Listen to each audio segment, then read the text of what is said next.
唔係一間影響學程進行嘅順利啊咁樣。係啦，咁我都簡單介紹下我自己啦，我叫阿輝啦，咁今日係負責去即係講道嘅一個弟兄啦咁樣。因為咧，我今日即係剛入到嚟嘅時候咧，我都嚇咗一下，嚇咗一下咧就唔係即係因為要講道，係因為咧，咦做乜多咗咁多人嘅？我平時咧睇到佢第5排、第6排咧就已經停㗎啦，跟住第7、第8、第9我坐到而家坐到個 cam 旁邊都仲有人，跟住我都呆咗，今日咁多人嘅，我都即係雖然都唔可以叫講到講得多，但係我講嘅人數咧通常都好少會咁多喎。係最誇張嗰時可能因為大家都有唔同嘅嘢要做咯，可能我就見到得10幾個啊咁樣，或者20幾個，可能30幾個已經差唔多啦。今日排到我都唔知數咗幾多個啦咁樣。係啦，即係作介紹啦咁樣。咁咧想問下大家一樣嘢啦，即係唔知道大家咧喺細個時候咧有冇學過呢一科咧？一科叫做數學嘅學科咧，會唔會有人覺得呢科嘢好陌生咧？應該冇人會覺得陌生嘅，因為我諗覺得唔陌生咧係因為有啲人好憎佢，好驚佢，驚到你係呢世都唔會忘記呢一科嘅。有啲人好中意，中意到咧就係覺得哇，點解有啲咁美麗嘅數學嘅？即係我聽過有啲人講話啲數學咧，即係我哋睇到數學之後，你都睇到單車啊，睇到樓啊，睇到車啊，睇到各樣嘅嘢。我睇唔明，我就見得一堆數字嘅啫。咁咧喺數學嘅即係學科裏面咧，有一樣嘢咧，我相信大家咧聽到咧，即係驚嗰啲人就會更加驚，中意嗰啲人更加中意。嗰樣嘢就叫方程式。咁方程式係啲乜嘢咧？咁我簡單啲講啦，幫大家溫故知新啦。希望大家中學嗰啲嘢唔好地方比較水啦嚇。咁咧就係因為佢好長啊，佢寫咗差唔多成半把 A4 紙嘅解釋啊。咁我簡單啲講就係存在住一個未知數嘅數學式子，即係簡單講就係啲 x 加 y 等於2咁樣，然後要求嗰個 x 同 y 嘅所有整數解或者全部解咁樣。咁咧你諗都諗到，哇，其實都好多可能性喎，而且咧呢個嘅未知數咧係要計出嚟嘅喎。而更加多嘅可能性咧，就係呢個未知數咧，就係令到好多人數學唔合格嘅原因之一啦。因為通常計嚟計去都係計到未知嘅，係計唔到答案嘅。而我今日咧都好想同大家咧分享一條嘅方程式，不過大家放心，唔係關數學事嘅，係關於聖經嘅一條方程式。我哋今日開始講到之前，一齊低頭嚟祈禱。天上偉大嘅父神啊，咁今日我哋有一個安舒嘅地方啦，可以有主嘅崇拜嘅時間。咁你啦帶住當中嘅流程啦，俾我哋聽到唔同嘅分享，聽到當中嘅大歌嘅時間嘅時候咧，係感受到咧你嘅靈喺當中嘅時間。求你都保守住流程進行得順利，求你打開住在座每一個人嘅心，可以喺當中嘅時間都係聆聽到你嘅話語，亦都求你嘅靈咧，要灌落我嗰度，俾我口都可以講出你嘅話語，俾啲人去聽到你嘅話語嘅時候有反思、有得着、有改變嘅時間。感激教你聆聽我哋嘅祈禱。以上祈禱係藉我主耶穌基督聖名所祈求嘅。咁咧喺開始之前咧，我哋先打一段嘅經文，喺哥林多前書13章1到3節，我讀俾大家聽。呢度咧係保羅即係喺哥林多前書裏邊講嘅一段嘅經文啦。大家打開啦，哥林多前書13章1到3節，呢度咁樣講。我若能説萬人的方言並天使的話語，卻沒有愛，我就成了鳴的鑼，響的鈸一般。我若有先知講道之能，也明白各樣的奧秘、各樣的知識，而且有全備的信，叫我能夠移山，卻沒有愛，我就算不得什麼。我又將所有的周濟同人，又捨己身叫人焚燒，卻沒有愛，仍然與我無益。今日講到嘅題目，愛的方程解。第一點講到題目第一點，愛是什麼？喺頭先嘅3節經文裏面咧，如果大家有聽到我講嘅時候咧，你會發覺咧，使徒保羅咧喺度宣佈咗一件好重要嘅事。使徒保羅話：人仲有天大嘅才能，但係如果冇愛喺當中嘅時候咧，其實都好似係一般般嘅啫。其實都係得不着唔到任何嘢嘅，亦都可以話係無益嘅。點解保羅會將呢樣嘢講得咁認真咧？其實講嗰啲嘢一啲好犀利嘅嘢，頭先聽到可以移山係天使嘅話語，係可以犧牲自己去幫助人哋嘅。今日就等我哋嚟發掘一下呢個愛嘅解答啦。呢度講嘅愛係一樣咩嘢咧？如果具體咁樣去講嘅話咧，可以講成一樣點嘅嘢咧？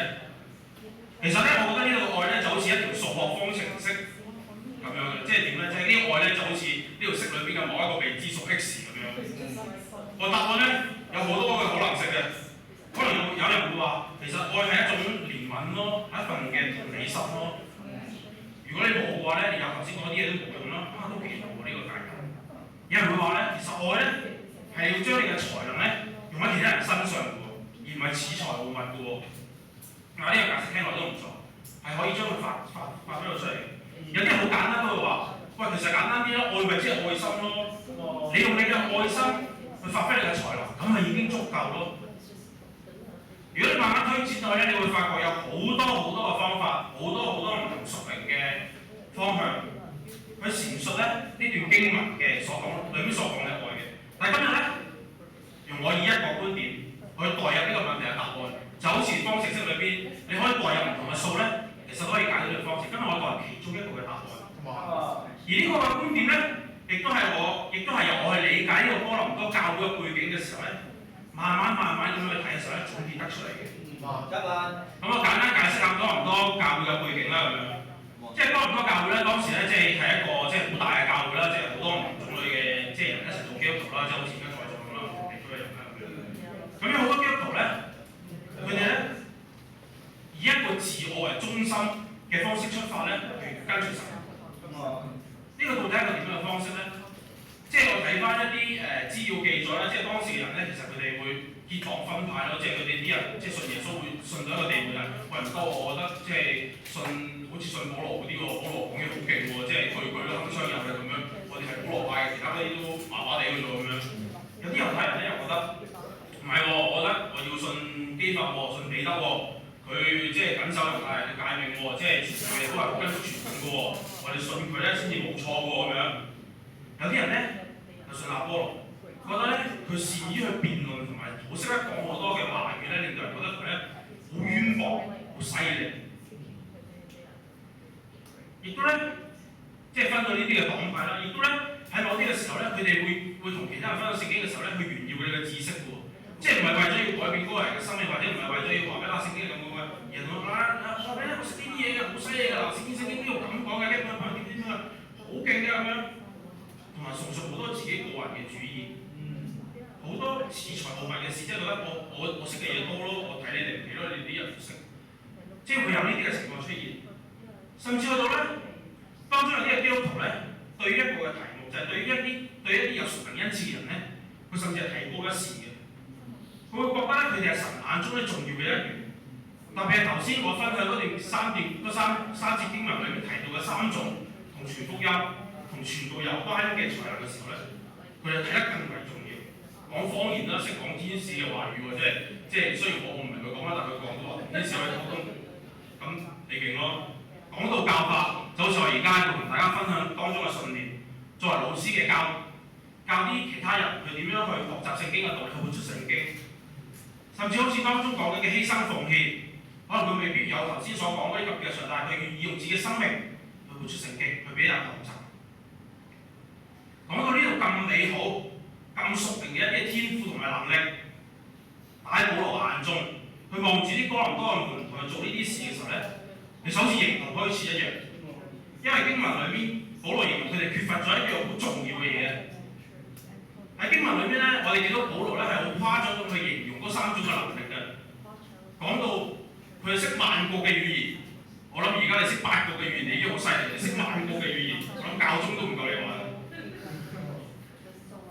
佢又話，即係你會識，你要有先知講道之能，有各樣嘅奧秘，識各樣嘅知識，有咁強嘅力量。你諗下，你講到邊個夠膽唔聽你講啊？即係拗贏佢啦。甚至講到你係會犧牲奉獻，即係會捨己身，甚至可能話即係佢英文形容到係即係將自己都變埋，即係犧牲到邊咗咁滯。佢保羅係強調呢啲嘢好勁，好重要嘅。你哋可以想象一下，如果呢三樣入邊俾你，如果學得一樣嘅時候咧，你問神咧，神都會好希你哋有呢啲嘢嘅。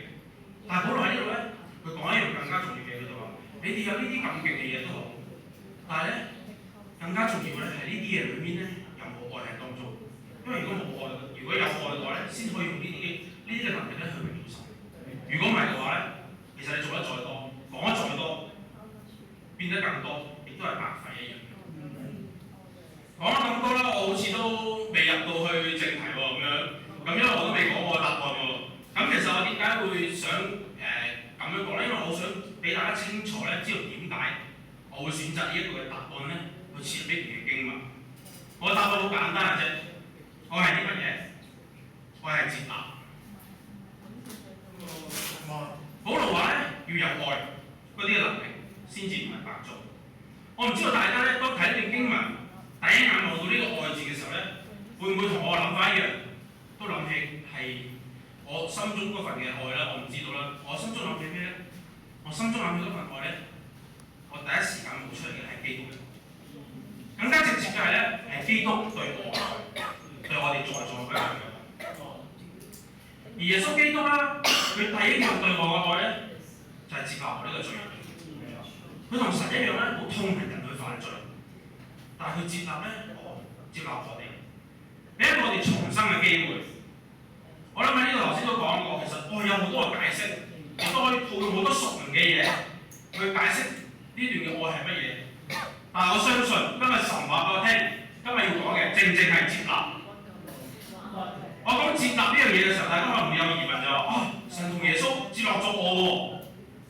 而保羅話咧，我要得著呢份嘅愛，呢份嘅接納，先至可以真正發揮到神嘅恩賜。咁樣我要接納啲乜嘢咧？咁實際上我係到底要做啲乜嘢咧？講到題目嘅第一點，愛是什麼？愛是接納。講到題目嘅第二點，接納有道。頭先咧，我哋講到一樣嘢，我哋話咧，我哋要去接納一啲嘢，到底要接納啲咩咧？其實好簡單嘅啫，即係你可以想像一下，可以接納嘅嘢都唔多，其實就係接納自己。咁但係你會問啦，咁到底係接納自己嘅乜嘢咧？可能有啲人唔知啦，但係如果有人即係有啲人有印象過咧，我上一次講到嘅時候咧，就係叫大家翻去咧探索你自己內心裏邊嘅軟弱之處。探索呢個軟弱之處係為咗咩咧？係為咗勇敢去面對自己內心嘅軟弱。而呢一次咧，其實正正就係我哋要接納自己內心嘅軟弱。我諗咧，要一個人去接納自己嘅強壯一啲都唔難嘅，但係咧，我諗軟弱呢個好難接受嘅。好似俾一個命題，大家你諗下，你會揀咩人就答我嘅？即係譬如好似用我嚟講就係、是，你估我揀我覺得自己唔夠瘦好啊，揀我自己係肥好咧？好似唔夠瘦易接受啲喎，係嘛？咁你如果再俾一個命題就係、是，你覺得揀我係唔夠聰明好啊，定係我蠢好啲咧？好似唔夠聰明咧，我做得進步喎。再問一個，你會揀我做得唔夠好啊？你話其實我做唔好咧？我諗人咧有好多時候咧會好選擇性咁咧去接納自己係唔夠好而唔係唔好嘅。在座弟兄姊妹喺我哋基督徒生命裏邊，我哋有冇呢樣嘅諗法咧？我想話俾大家聽咧，其實唔夠好咧。呢樣嘢咧，可能大家覺得唔係啦，即係我都即係可以再變啦。但係話俾你聽，呢一個咧係一個藉口嚟嘅，我哋要好小心去處理嘅藉口，因為我哋唔知呢個藉口幾時出現。呢個藉口會令到我哋以為自己係喺好嗰邊，覺得自己可以走向好。我喺呢度啦，唔係想大家將自己要掉落去谷底裏邊，事事都覺得自己唔好，將自己一層白踩。我反而咧係想你自己細著自己嘅內心，你有冇接納到你自己嘅軟弱咧？你有冇承認到你自己嘅不足同埋錯處咧？而呢樣嘢咧，先至係改變嘅最佳形式。好，我有個睇法，接納自己嘅軟弱咧，其實唔係認定呢個軟弱唔會被改變嘅，反而係理解自己嘅界限喺邊度，從而咧去作出改變。我用一個例子去分享俾大家聽啦，就好似一個人佢考試長期都係攞50分左右嘅啫，即係永遠都係51啊、52啊，即係去到55已經極限嘅啦。如果佢係認定自己係唔得嘅，或者覺得自己係唔夠好嘅話咧，下次好少少就得嘅話咧，其實佢只會一直都攞到50幾分，最多係喺嗰度浮游2-3下咯。但係如果佢接納咗呢個就係佢嘅軟弱，呢個就係佢嘅界限線嘅時候，佢就會知道呢個就係佢唔得嘅地方。佢係冇辦法靠自己去改變嘅，佢只能夠靠我哋去改變。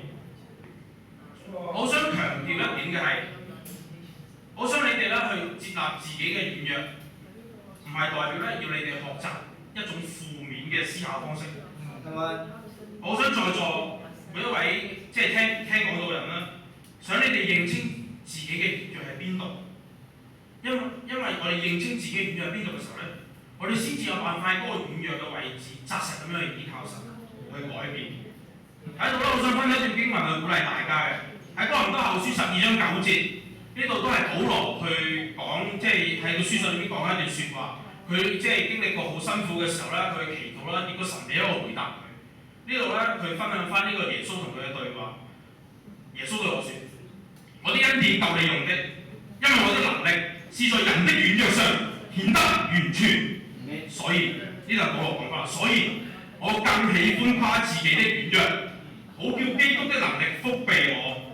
我為基督的緣故，就以軟弱、凌辱、急難、逼迫、困苦為可喜樂的，因我什麼時候軟弱，什麼時候就剛強了。好想喺度分享一個嘅例子啦，即係都係我啱啱經歷過，即係我接納咗自己軟弱嘅一個嘅例子，我覺得都係一個幾好例子，值得同大家分享啦。即係最近啦，即係如果喺澳門教會嘅弟兄姊妹知道我入咗呢個橫琴嘅傳道傳啦，咁樣就會喺度認識唔同嘅大學生啦咁樣。咁呢個過程裏邊啦，我會同唔同嘅弟兄去傳福音啊，即係去認識唔同嘅大學生啦咁樣。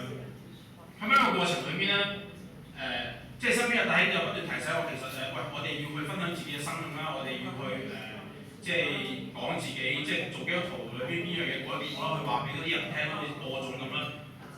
佢講呢啲嘢咧，其實係冇錯嘅，但係咧當我聽到嘅時候咧，我嘅心裏邊咧會有好多嘅經驗，好多嘅藉口理由就係係喎，即係要分享呢啲嘢喎咁樣。咁我哋用翻個方式啦，即係澳門嘅方式就係AABB 咁樣，跟住就慢慢先建立關係，然後先至慢慢再去同佢睇聖經咁樣。咁但係咧，當同嗰個即係大兄一齊傳福音嘅時候咧，我睇見佢每一次咧，無論嗰個人係有反應又好，係冇反應又好，佢都係會咧好坦白、好直接咁分享自己嘅生命。當我睇到呢度嘅時候咧，我開始喺度諗就係，到底我係唔夠好啊？第一，其實話我喺傳福音上面我係做得唔好。我唔知道大家面對呢個問題嘅時候，你會揀邊一樣？即係我自己做咗7年基督徒啦，即係你哋在座可能有啲人做咗10幾年基督徒，你會唔會認自己喺傳福音上邊係做得唔好咧？因為其實我做得唔夠好咧。喺當下嘅時候，我喺度諗，其實我都有好多嘅經驗啦，我都有好多嘅例子啦，之前都幫人睇過聖經啦，只不過係唔得啫，可能我真係未夠好啫咁樣。咁但係嗰一刻，當我去細心去問自己內心，就正如我上一次講到嘅時候，我都喺度搜尋緊自己內心軟弱嘅時候，一個好明顯嘅答案話俾我聽，其實我傳福音傳得好唔好咯。其實我唔識得點去傳福音，因為我冇去分享到嗰個生命嘅例子咯。於是喺個過程裏面咧，我慢慢其實我可以覺得自己其實唔係咯，其實我都得啦，只不過個方法唔係好適合我啫。我慢慢去轉變咗，我去學嗰個弟兄嘅方法。佢係直接去分享嘅，佢係會無論點樣都好，都有辦法可以去即係分享到自己嘅生命，都係願意去講嘅。我覺得嗰個學習嘅過程並唔係因為我認定自己一定唔得，而係正正因為我接納咗自己嘅軟弱。我知道自己喺嗰刻傳福音唔得，我需要人哋幫助，我需要去學一啲新嘅方法，我唔要再用舊嘅方法咧去做嗰個覺得自己係唔夠好嘅傳福音。而係學習一個新嘅方式。我分享呢個例子俾大家聽嘅時候，可能大家覺得哇，即係你即係有個例子啦咁樣。咁但係你可能會問我喎，咁喂咁唔係個個都即係有咁嘅機會喎。咁如果好老實咁講，你要點樣先實際咁接納到自己嘅軟弱咧？即係你講咗咁耐，即係你講到即係我自己接納到啊。咁但係在座你哋可以點樣接納到咧？對於在座嘅基督徒咧，我想講咧，頭先係經文已經比喻咗一個答案。你哋細心留意，我再讀一次俾大家聽。好耐呢度係咁樣講嘅。嗰段係經文，我就係讀佢即係講答案嗰段咧，就係、所以我更喜歡誇自己的軟弱，好叫基督的能力覆庇我。答案好簡單，我哋有冇坦白自己嘅軟弱，坦白自己嘅罪咧？當我哋坦白自己嘅軟弱嘅時候，其實我哋就會開始接納自己內心嘅軟弱。而嗰啲潛藏喺心裏邊嘅軟弱咧，其實只會令到你失去咗改變嘅機會，而唔會令到你改變嘅。而嚟到嘅非基督徒同埋朋友，如果你有興趣喺認識軟弱呢樣上邊，你想有興趣作出改變嘅話咧，其實都係由聖經開始嘅喎。我好想講俾大家聽啦，保羅喺經文裏邊咧，要哥林多門徒去認清自己嘅不足，先至可以令到神嘅道傳得更加遠咧。其實唔係為咗淨係鬧佢哋，或者淨係要佢哋改變呢樣嘢。係咪咧？當呢班基督徒接納咗自己軟弱嘅時候咧，佢哋先至有一個進一步嘅能力去理解其實身邊嘅人都有佢嘅軟弱，佢先至會接納嗰啲人嘅軟弱，唯有咁樣佢先可以幫到嗰啲人同埋互補不足嘅。喺度咧，我想分一段經文啦，俾在座基督徒聽啦，就係講點解我會話佢接納到自己軟弱，接納啲人嘅軟弱。喺羅馬書15章1到7節呢度咁樣講。羅馬書15章1到7節呢度都係保羅講嘅一番説話。保羅呢度咁樣講：我們堅固的人應當擔待不堅固人的軟弱，不求自己的喜悅。我們各人務要叫鄰舍喜悅，使他得益處，建立德行。因為基督也不求自己的喜悅，如經上所記：辱罵你人的辱罵都落在我身上。從前所寫的聖經都是為教訓我們寫的，叫我們因聖經所生的忍耐和安慰可以得着盼望。但願賜忍耐安慰的神，要你們彼此同心，效法耶穌基督耶穌，一口一心榮耀神，我們的主耶穌基督的父。所以你們要彼此接納，如同基督接納你們一樣，使榮耀歸於神。我分享呢段經文俾在座基督徒，想話俾你哋聽，其實今日我哋接納自己嘅軟弱咧，唔係淨係幫自己嘅成長咁簡單。基督咧接納我哋咧，都唔係淨係為咗要救我哋咁簡單。如果在座嘅基督徒，你哋仲記得查經嘅時候講過一段嘅經文，講耶穌幫門徒洗腳嘅時候咧，佢都唔係淨係幫佢一個門徒洗腳，佢都提醒佢哋，你哋要彼此洗腳，因為你哋要彼此接納。同基督接納你唔一樣，先至可以令到榮耀歸於神。喺呢度咧，我俾各位一個嘅挑戰，亦都算係一個嘅鼓勵。我想問下在座各位，上一次我講完道之後咧，我即係叫大家翻去揾呢個內心嘅軟弱啦，即係如果有聽到嗰啲，你有冇嘗試揾到呢個軟弱咧？可能呢個已經係後話啦。今日嚟到呢度就新嘅一個，即係唔係一個新嘅挑戰，即係一個接觸嘅挑戰或者接觸一個鼓勵。你哋內心嘅軟弱，你哋有冇接納佢咧？有冇好似我頭先分享嘅例子裏邊咁樣，去面對一啲嘢嘅時候，你係會知道自己係唔得嘅，而唔係好似死撐咁，其實我唔夠好咯咁樣。如果你接納佢嘅時候，你會唔會將呢個軟弱同身邊人去分享咧？當然啦，非基督徒嘅你可以同你信得過嘅基督徒去分享嘅，但係呢度咧，我想同基督徒講，你哋會唔會將呢個軟弱同人分享？對上一次你將你嘅軟弱、你犯嘅罪，去同你嘅師父、同你身邊嘅基督徒分享係幾時咧？我相信咧做呢件事咧一啲都唔容易，係一個挑戰嚟嘅。但係我好想咧鼓勵你哋去試呢一樣嘢，因為咧往往改變咧就係一個小小嘅決定開始。我今日講到咧其實唔係好長嘅啫，但係好想咧大家翻去，可能你會覺得哇真係好難做啊，做唔到呢樣嘢，即係好難好似你咁樣，即係個件事一嚟到即刻有決定，即刻有做法，即刻可以做到啲嘢。一個小小嘅決定咧，唔一定要由行為開始。保羅寫呢封信俾哥林多嘅人咧，都唔係望佢哋一刻一時三刻就去改變，而希望佢哋去思考呢段經文裏邊所講嘅嘢。或者今日有好多答案佢哋可以思考得到，但係當我睇到哥林多嘅背景，當我睇住呢段經文行到嘅時候，我好感受得到保羅好想佢哋去諗諗，其實你哋今日有冇接納你哋自己嘅軟弱咧？你哋有冇接納到呢份軟弱之後，去同你身邊人分享？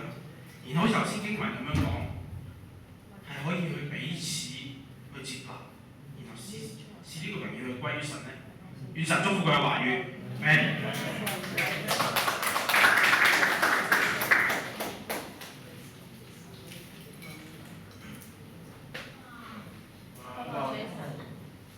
再次多謝輝幫我哋講道，咁我哋喺講今日嘅聚會完結前，我哋一齊低頭祈禱。